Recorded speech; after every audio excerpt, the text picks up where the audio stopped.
Hi guys and girls, I'm Obsidian Ant and welcome to 3302. This is where I take a look at the news and happenings in and around Elite Dangerous. Today we take a look at a rather unexpected alliance within the Dangerous games.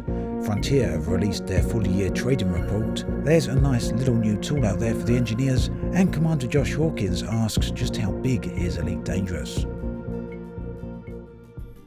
The Dangerous games took an interesting turn last week, with EGP still riding very high on their success and Gelcorp following a close second. It seemed that the other four factions, the other four player groups, stood no chance at all. That was until they came together in a mutual agreement, an alliance to support SEPP. SEPP now has the backing of the Border Coalition, the Interstellar Communist Union and the Alliance Diplomatic Corps, who are all going to put their weight behind SEPP to try and help them win the Dangerous games. Of course, this news has been quite controversial among the Elite Dangerous community, with many people on both sides of the fence in regards to whether or not they believe this coalition, this alliance, is actually fair. It would seem that Frontier, though, are all up for it and quite openly support the alliance that has gone ahead. However, the second community goal is now well underway, and it seems that EG pilots still have a massive lead. As of this weekend, they had 35,815 tonnes of the blueprints delivered, with Gelcorp as a second with 24,735 tonnes. And SEPP, even with the alliance and the support of 3 additional player factions, they are in a distant third place with 13,774 tonnes. Whilst the Dangerous games are now only around the halfway mark, it would seem that EG pilots may well be the winner.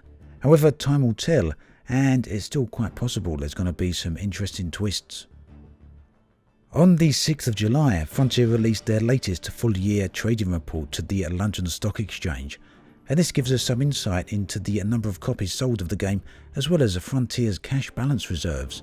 There have now been 1.7 million units sold within the Elite franchise, which would seem pretty healthy, and their other game, Planet Coaster, has already sold 34,000 copies of its alpha release, generating a total of 1.5 million in revenue. And Frontier's cash balance stands at a rather healthy £8.6 million, which is pretty good. This overall puts Frontier in a very good position to continue with development for Elite Dangerous. And these figures do not include any numbers from the recent Steam sale or the Elite Dangerous store discount. Over the past few days, Elite Dangerous Arena has been completely free on Steam, so if you downloaded it during that time, you'll get to keep the game at no additional cost. Now, this has increased the number of players on the game quite significantly. If you ever take a look at Steam charts, you will know that Arena had usually 1 or 2 players on at any one time, and now it's well into the hundreds at the moment, which is a significant increase and very good for the game. Hopefully many of these players will stay around, and Frontier have said that they want to try and incentivize people playing Arena a little bit more, so we should hopefully start seeing more people playing that. It's actually not a bad game, and it's quite well paced, differently paced to the combat that you see in the main game, so it's certainly something that seems to be attracting an audience, at least for the moment. With an initial roster of around 500 pilots, the Crab Nebula expedition got underway quite a while ago to quite a significant amount of involvement. Another great expedition for explorers of all types. It actually completed its journey on the 4th of July. You can see the final jump, I believe, in this little clip here. This is an absolutely awesome sight. It reflects both the player and organizer accomplishments as well as the technical accomplishment of Frontier. There's quite a lot of players here in the same instance, as you can see. Now, I didn't go along on the Crab Nebula expedition for a number of reasons. I would have actually loved to have done so, and I'd love to hear from anyone that did in the comments below. Seeing yet another great expedition occur like this really is a wonderful thing, and I think it should give a good and strong indication to Frontier just how many players are actually interested in exploration. So come on Frontier, there's a lot of demand out here. We're all really asking for some really fleshed out exploration mechanics added to the game. Let us know what you plan. I know you're certainly up to something out there, and hopefully we're going to hear something on this soon. Reddit user Commander Shims has released a rather nice tool that you can use with Elite Dangerous, the engineers. Now this basically is a login tool. You can use it on your mobile phone, your cell phone, because that's what it's optimized for, but it does also work on a browser as well. Now you can use this tool to log all your material inventory, as well as detail all the engineers that you've unlocked to what grade, and you can also keep track of all your components and commodities, as well as keep an eye on all the blueprints.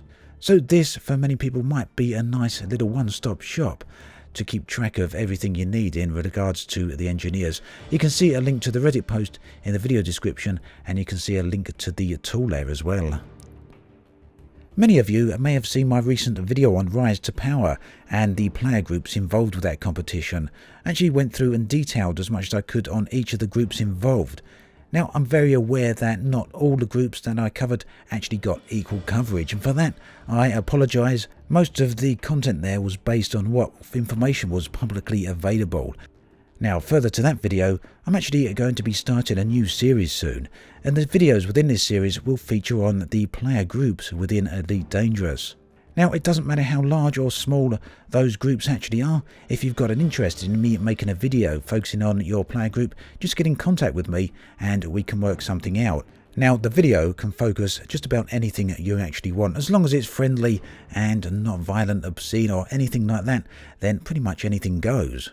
What it won't feature, at least initially, is interviews or any guest speakers or anything like that. The idea is to create a new series that is an extension of my Epic History series. So if you've got a player group that's lore heavy and you want me to do a video on the epic history of your player group, talking about its lore and its history, I can do that. Or if you want me to do a video talking about your player group and what it gets up to in the game, we can do that, or any combination thereof. So like I say, just let me know. Get in contact with me through YouTube or through the forums. I'll put some details below where you can get hold of me. Now, it's long been claimed that Elite Dangerous sits right up there among the largest game worlds ever made.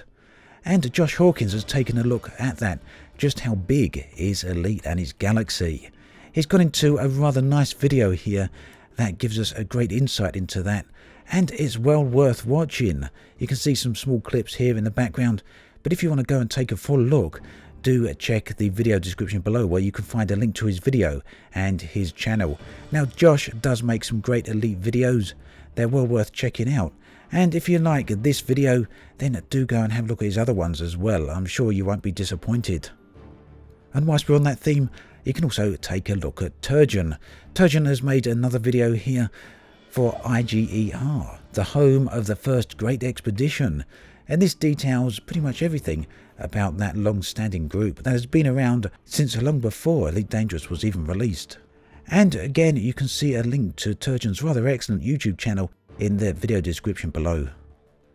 That then brings us to an end of this edition of 3302. As always, thanks for watching, and I'll catch you guys and girls next time. Now, I happen to be pretty much in the area, around about 4,000 light years or so away from this particular system, so I made the journey here.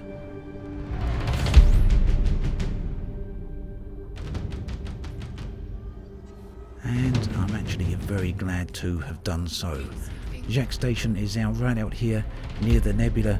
Unfortunately, his station has completely malfunctioned.